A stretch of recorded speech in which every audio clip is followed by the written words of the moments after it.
So we had scored 6 goals with an XG of 2.3. Wow. It's not often we outscore XG, so this is a good, very good stat. 23 shots, 9 on target. That's almost half. Once again, I love it because I keep saying get half of your shots on target. Then we're going to be scoring lots. Look, for the past, since New Year's, that's what's been happening. This is why we've been scoring so much goals. Possession, we had 80% possession, one of the highest I've ever seen this season and last season in terms of possession. Pass completed 910. This is the highest pass completion I've ever seen.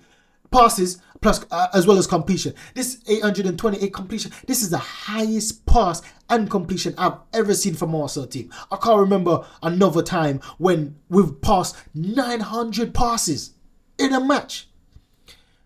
Makes it even worse. Final third entry, we had 86. 86 times we got into the final third. Field total, 90%. Once again, the highest field. Before this, previous highest field total I've seen is 75. 90% field total. Man, this is what I'm saying. I felt so bad for them. Zone 14 touches, 64. Now, first of all, we see that Arsenal was playing with four or five attackers sometimes. We see this is a 4 at top. We got Odegaard and Kai Havertz playing together. Odegaard is like playing a second striker sometimes. And they're far apart, so basically they're gaps. They create gaps, they create space for our team to play little triangles, little squares in terms of passes. And we see the midfield is this, whereas we've got Benjamin White right side of midfield, Jorginho sitting, and kiwior playing left. This is something very interesting because as well I said that previously, you see Saka always get marked at certain matches, and we see in this match, 2 players try double up on Saka, and I think Saka has found ways how to get around these players, which I've been saying once he does that, he'll become unstoppable, and we'll be scoring lots of goals. And surprise, surprise, this is exactly what's been happening since that trip in Dubai. After we came back in the New Year's, Saka's been looking like a different player. So you see, Saka has 2 options here. He has either Jorginho or Odegaard. You see Odegaard looking over his shoulder, looking for the space. What he's going to do next when if he receives the ball. Now, Saka has the ball. Saka plays it to Jorginho. Now you see Jorginho now has in the ball. 2 options. He either goes over to Odegaard. You see Odegaard checking his shoulder before, knowing exactly what's going around him. You see Saka now. This is exactly what I was talking about. Saka give that pass to Jorginho. Making a run, doing that 1-2. Look at that gap now. Was opening that was created. Now there's 2 defenders that basically this pass is gonna cut them out of the game right now. And this is what I've been saying, that when you tried to double up on Saka recently, he didn't know what to do. Now he's got different game plans for different situations, and this was one of them that he's been using since the new year, where he does 1-2 with Jorginho, 1-2 with Declan Rice, 1-2 with Benjamin White. And it's not just the 1-2; it's 4 players in this area. You see Benjamin White here, Odegaard there joining a player, and 2 players on Saka. You see Jorginho is being pressured, so they're creating space. Right, for other players. Look at this place that's behind this player that's attacking Jorginho right now. When they play a certain way, they attack players and create space in behind, and this is exactly what happened. Now we see Saka getting down the byline, crossing in. This one almost was the first goal for Declan Rice in the first minute of the match. This is how we played. From the first minute we were on fire, giving these guys, showing them exactly what's going to happen throughout the match. And we lived up to that expectation. Once again, it's the same similar position where you see Saka, these 2 guys marking Saka. Now recently Saka would be stuck right now. He wouldn't know what to do. But now we've got 2 options. We've got Benjamin White that's going to be overlapping. Sometimes he's underlapping, joining that midfield, creating overload in that midfield. But now we're going to see him overlapping. And that's another thing. From the season began, we haven't seen Benjamin White doing a lot of overlapping, and that's one of the reasons why Saka has been underperforming. So we see Benjamin White looking to do overlapping. We see Odegaard creeping in that middle, looking for that pass. Who's going to get it? We see Odegaard get it. Now Benjamin White created that overload, dragged this player to him, and that created a little gap. Where you see this red marking, that created that little gap. So Saka was left 1-on-1 with Trusty. Now he then a pass to Odegaard. He's looking to get into the box for a 1-2, but Odegaard also can turn and do what he does. And then Odegaard went in the box. It was a last ditch challenge, and that led to a corner. But we were threatening throughout the match because Saka was afforded space because of Benjamin White helping him. The 1-2 with Jorginho, the 1-2 with Odegaard. Saka didn't have to be lonely like how it was in the beginning of the season. Now this is another chance where we see Jorginho. Jorginho was so instrumental in this match. This guy, everyone said that he's a Chelsea reject. Everyone said Kai Havertz is they're both Chelsea rejects. But for me, they were two of the most instrumental players on this pitch today. Jorginho with those deep passes, those Kevin De Bruyne-esque passes. It's absolutely brilliant for us. Right now, we're loving it right now. The way he's improved us in terms of going forward. Now, this player, he's got two. He's got Martinelli and he's got Kiwior. Kiwior going attacking more, give them something else to think about. So he doesn't know who to mark. You see, Trossard, basically Declan Rice is being marked by this defender. Now these two centre mids, they're basically trying to mark the zone 14. They don't want to drift into the box and they don't want to go out far too much. They're trying to mark the zone 14. You see Benjamin White there creeping, ready to have a shot. Worst case scenario. So the Martinelli now is in a bit of space because that defender is behind him. So now this is exactly what happens. Martinelli gets the ball. This defender has to approach him, create space for Declan Rice. Declan Rice is free now. And what do you know what happened? Declan Rice got down the byline looking for Odegaard. Odegaard sweeping it in for the first goal. That was a well created goal. Now another thing that we see in this match, and I've seen it for past few matches, we were creating different options, different passing lanes. We see Odegaard here looking for that pass. Look at that. Look at that. We see, first of all, let's start from the right side. We see Benjamin White here. Yeah, Benjamin White here looking to drift in. You can see Saka right now pointing to Benjamin White. Say, listen, give the ball over the top to Benjamin White. He's making a run in and out, right? Out to in. He's making a run to out to in right now. And we see Havertz leaning that side, making to look a run. Waiting for that chip ball over the top. Declan Rice is the same, making the same run. Martinelli is making the same run. Martinelli is in acres of space. Now, when we find Martinelli, he's gonna have basically. This guy's going to be left with Declan Rice and Martinelli to be marking again. So if he goes over the top to Havertz, Havertz is in with a chance of a shot. Same with Declan Rice. And I love these because then teams are used to us playing this possession football, tiki-taka. I love the way we've been mixing it up, chopping and changing, and this is brilliant to see. Now, Martinelli got the ball from the same transition. Now you see Martinelli cutting in, Declan Rice looking for that overlapping run. Martinelli didn't pick to choose him. He looked to choose to choose Saka. He looks to go to Saka. Saka had the took the ball. Took too long on the ball. I think he should have had that shot first time, but he tried to take 2 touches, and then that shot got blocked. But one thing I found interesting, look at these two players.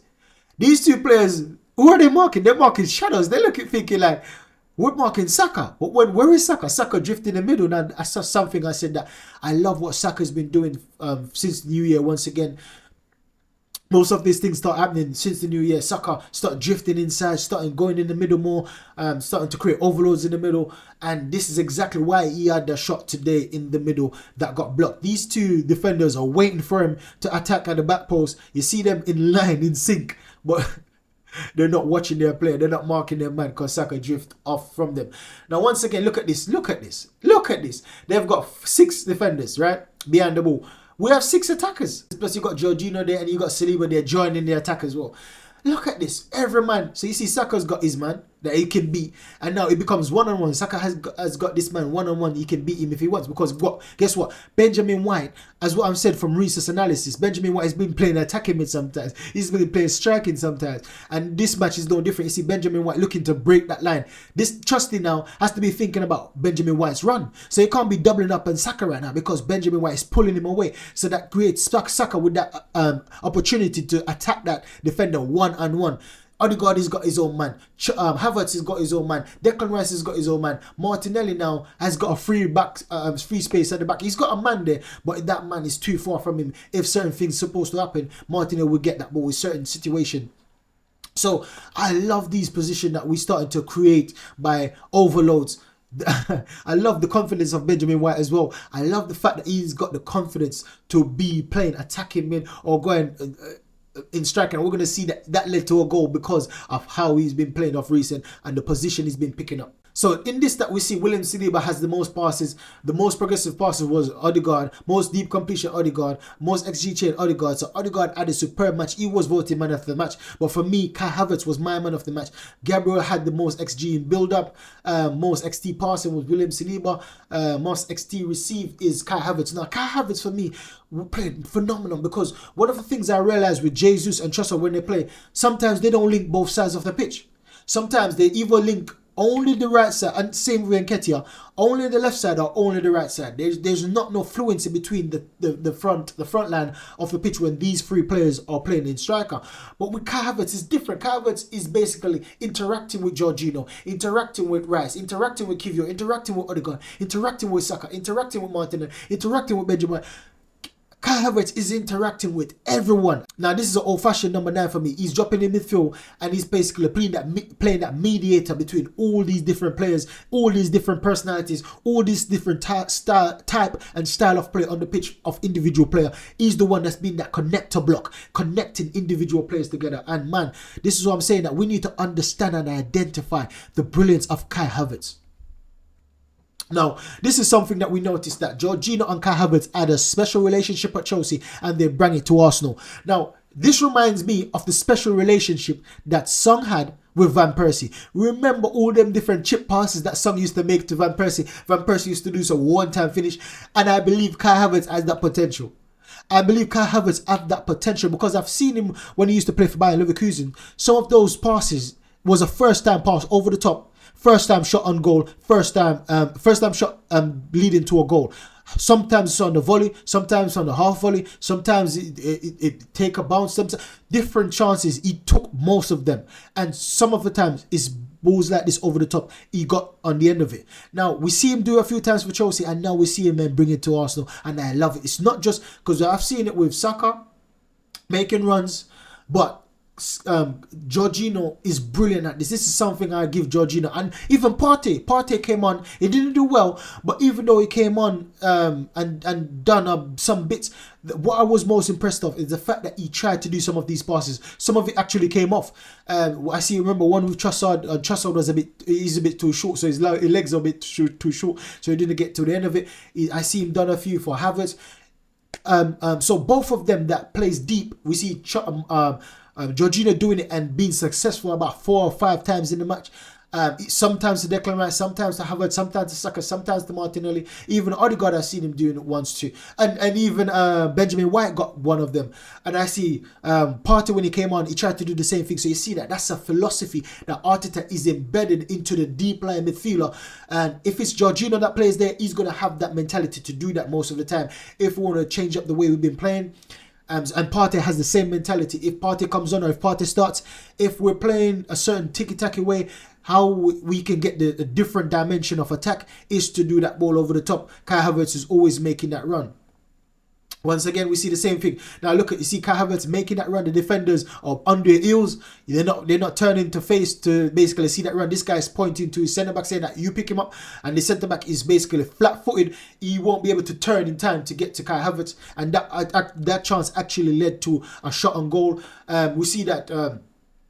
Martinelli also was on his back. This defender, once again, the right back, is flat-footed, not facing, ready for to turn. Martinelli's pace, we know that is sublime, so this guy wouldn't be able to catch up to Martinelli. So we see 2 runs there. Jorginho actually found one of them, and this is another instant now. Jorginho once again with Havertz. I told you about White. Look at White. You see White making that run as well. Havertz making that run. So Jorginho has 2 options, and what one he chose to go to Kai Havertz. But no worry, don't forget about Ben White. Move on, play on, go back in that position where you were, that striking position, or that attacking midfield position where you normally play sometimes in the match. We see Kai Havertz receiving the ball. What does he do? He tried to get cut in the ball, doing a layoff to Benjamin White. Look where Benjamin White picking up an absolutely brilliant position. No one's marking him. What does he do? Have a strike on his foot, a pure strike on his left foot, on his less dominant foot, curling into the bottom corner. Absolutely brilliant. The shot was so unique and so precise that, you know, when you have a shot and you won't be able to balance after, so you have to fall down. This shot led him to drop on his face because he wanted to get that so spot on right in the bottom corner that he left himself unbalanced and he fell on his face. I know that was a brilliant, superb goal by Benjamin White. So all in all, I'm excited. Bring on the next match against Brentford. Bring on the next match. Am I saying we're going to win 5-0? Who knows? I'm personally looking for... I should have been doing a prediction. I'm going to be doing prediction and perhaps on a video on Thursday because I need to assess Brentford. because I know they haven't been playing well, but I want to take a deeper dive underneath the bonnet, underneath the hood of their engine to see why they've not been performing well. Could they basically get a resurgence against us? Could we spark their comeback? So I don't want to give a prediction now, but hopefully we can carry on our good vein of form. And Liverpool is playing Man City, so whatever happens, we're going to be, if we win against Brentford, because we're playing before them, if we win against Brentford, or when we win against Brentford, I should say, but I don't want to sound too cocky right now, but whatever happens in Brentford, if we get 3 points against Brentford, then we're going to pass either City out or Liverpool or both. So for me, that's a win-win-win on Sunday to see. That's after we win, bear in mind, or if we win, bear in mind, on Sunday, we're gonna, whatever happens, we're still gonna be a point, one space up, or possibly two space up the league.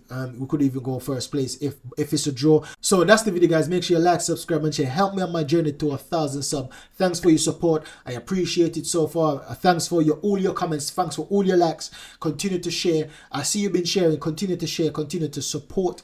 And I told you I've got a surprise up my sleeve. I'm going to keep on reminding in every video, because sometimes you may miss a video. If you catch this one, remember I'm going to be doing a giveaway when I reach 1,000k. So make sure you put your YouTube name to public so I can see, because if I can't see, I won't be able to put you in the raffle for the giveaway, right? So make sure you like, subscribe, and share. Catch you in the next one. Goodbye.